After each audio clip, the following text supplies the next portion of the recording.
Hi guys, I am here with your 2-day Bible reading. Sorry, I am behind. I'm been prepping the last couple of days. I've got a couple surgeries I have to get done tomorrow.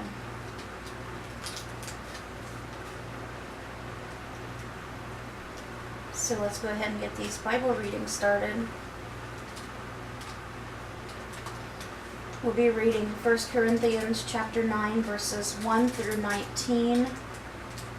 And then we'll be reading chapter 10 through verse 13. And we have a couple Psalms for both days. And then some Proverbs. Sorry, that was my computer.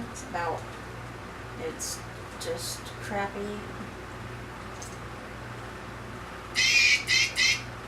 Stop it, Sherm.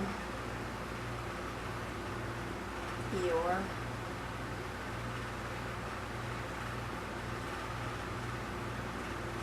I don't feel like playing today. Well, good. Well, too bad. I just don't feel good. Well, get over it. I feel like playing.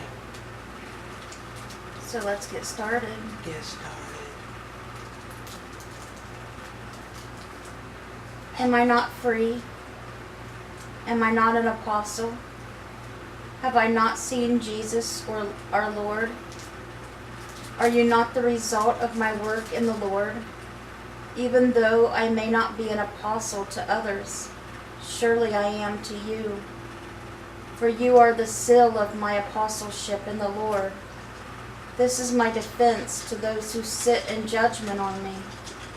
Don't we have the right to food and drink? Don't we have the right to take a believing wife along with us, as do the others, apostles and the Lord's brothers in Cephas? Or is it only I and Barnabas who lack the right to not work for the living? Who serves as a soldier at his own expense? Who plants a vineyard and does not eat its grapes? Who tends a flock and does not drink the milk? Do I say this merely on human authority? Doesn't the law say the same thing? For it is written in the law of Moses, do not muzzle an ox while it is treading out the grain. Is it about oxen that God is concerned? Surely he says this for us, doesn't he? Yes, this was written for us, because whoever plows and threshes should be able to do so in the hope of sharing in the harvest.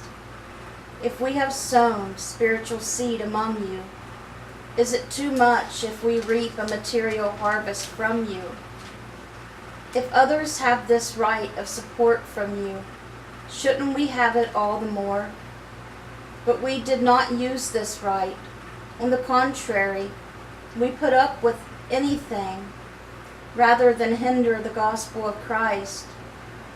Don't you know that those who serve in the temple get their food from the temple, and that those who serve at the altar share in what is offered at the altar? In the same way, the Lord has commanded that those who preach the gospel should receive their living from the gospel. But I have not used any of these rights, and I am not writing this in the hope that you would do such things for me. For I would rather die than allow anyone to deprive me of this boast. For when I preach the gospel, I cannot boast, since I am compelled to preach. Woe to me if I do not preach the gospel. If I preach voluntarily, I have a reward. If not voluntarily, I am simply discharging the trust committed to me. What then is my reward? Just this, that in preaching the gospel, I may offer it free of charge, and so not to make full use of my rights as a preacher of the gospel. Though I am free and belong to no one, I have made myself a slave to everyone, to win as many as possible. To the Jews I became like a Jew to win the Jews. To those under the law, I became like one under the law, though I myself am not under the law, so as to win those under the law. To those not having the law, I became like one not having the law, though I am not free from God's law, but am under Christ's law, so as to win those not having the law. To the weak, I became weak to win the weak. I have become all things to all people, so that by all possible means I might save some. I do all this for the sake of the gospel, that I may share in its blessings. Do you not know that in a race all the runners run, but only one gets the prize? Run in such a way as to get the prize. Everyone who competes in the games goes into strict training. They do it to get a crown that will not last, but we do it to get a crown that will last forever. Therefore I do not run like someone running aimlessly. I do not fight like a boxer beating the air. No, I strike a blow to my body and make it my slave, so that after I have preached to others, I myself will not be disqualified for the prize. For I do not want you to be ignorant of the fact, brothers and sisters, that our ancestors were all under the cloud, and that they all passed through the sea. They were all baptized into Moses in the cloud and in the sea. They all ate the same spiritual food and drank the same spiritual drink, for they drank from the spiritual rock that accompanied them, and that rock was Christ.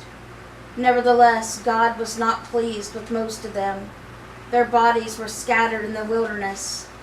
Now these things occurred as examples, to keep us from setting our hearts on evil things as they did. Do not be idolaters, as some of them were, as it is written, the people sat down to eat and drink, and got up to indulge in revelry. We should not commit sexual immorality, as some of them did, and in one day 23,000 of them died. We should not test Christ, as some of them did, and were killed by snakes. And do not grumble, as some of them did, and were killed by the destroying angel. These things happened to them as examples, and were written down as warnings for us, on whom the accumulation of the angels have come. So if you think you are standing firm, be careful that you don't fall.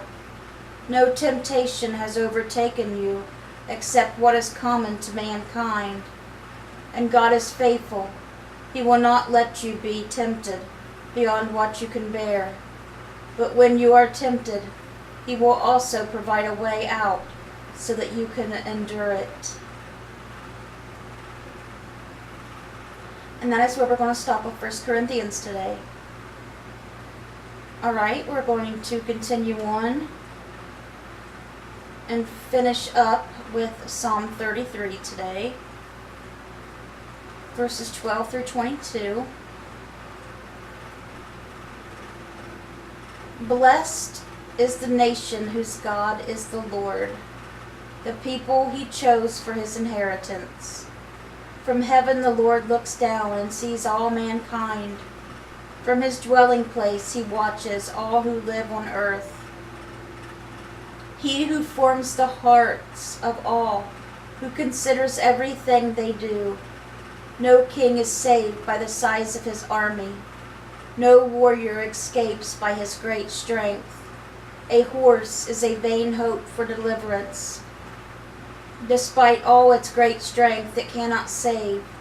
But the eyes of the Lord are on those who fear Him, on those whose hope is in His unfailing love, to deliver them from death and keep them alive in famine.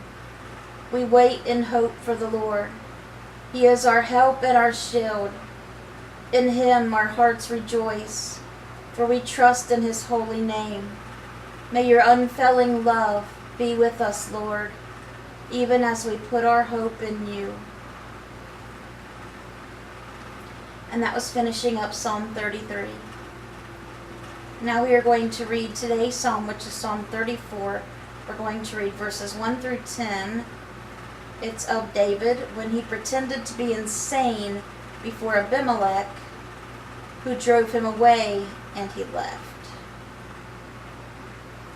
I will extol the Lord at all times. His praise will always be on my lips. I will glory in the Lord. Let the afflicted hear and rejoice. Glory the Lord with me. Let us exalt his name together. I sought the Lord, and he answered me. He delivered from all my fears. Those who look to him are radiant. Their faces are never covered with shame. This poor man called, and the Lord heard him. He saved him out of all his troubles. The angel of the Lord encamps around those who fear him, and he delivers them. Taste and see that the Lord is good. Blessed is the one who takes refuge in him. Fear the Lord, you his holy people, for those who fear him lack nothing. The lions may grow weak and hungry, but those who seek the Lord lack no good thing. And that is where we're going to stop with Psalm 34 today. Where are you going?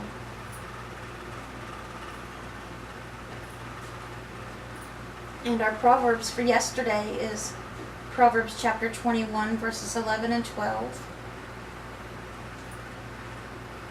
When a mocker is punished, the simple gain wisdom.